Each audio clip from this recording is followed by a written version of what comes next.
Today we're diving into a really fascinating idea. It connects some of the biggest, craziest changes happening on our planet right now to ancient cycles tracked by civilizations thousands of years ago. So the big question we're exploring is this: are all these events just random chaos, or are they part of one single, coordinated transformation? So, let's start with a huge what if. What if all the chaos, all the upheaval we're seeing in the world today, what if it isn't just a series of random, isolated crises? What if it's actually a predictable pattern, a kind of geometric unfolding that ancient cultures actually mapped out for us? That's the wild idea we're going to unpack. Okay, so you've got three huge mysteries all happening at once. First, you have the Mayan calendar, which specifically pointed to this time as a moment of massive, profound change.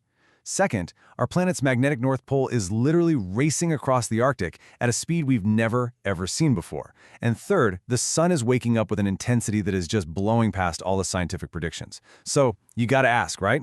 Is there a connection here? To really get a feel for what's happening, let's look at that magnetic pole. For most of the last century, it was just kind of drifting. Moving along at a pretty steady pace of about 15 kilometers a year. Nice and slow, predictable. Well, that slow crawl, it's turned into an all-out sprint. Right now, the pole is booking it at over 55 kilometers per year. It's moving so fast that scientists are literally having to update global navigation models way ahead of schedule. Something big is clearly shifting right under our feet. So, how in the world do we make sense of all this? Well, according to this analysis, the first piece of the puzzle isn't in modern science, but in a very ancient map of time, the Mayan calendar. Look, we've all heard the whole 2012 doomsday thing, right? Well, this analysis says we got it all wrong. It wasn't a doomsday clock counting down to the end of the world. It was more like a cosmic odometer, tracking a massive 26,000-year galactic cycle.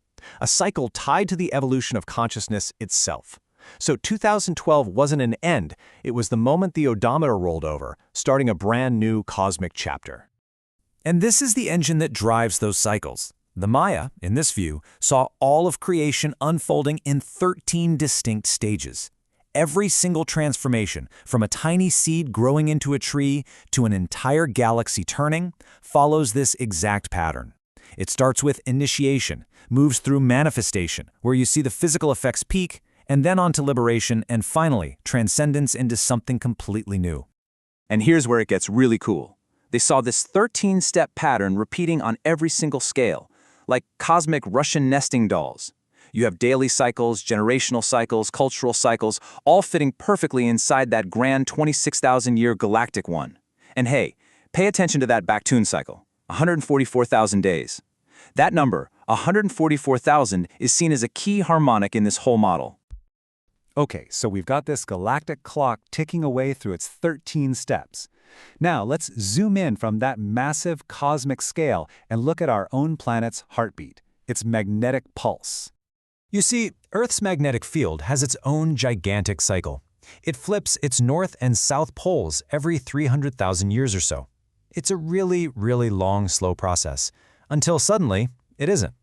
And the critical point here, the reason we're talking about this, is that when you map where we are right now, this analysis puts us right here, in the pre-reversal phase, the final, most dramatic stage right before the whole thing flips.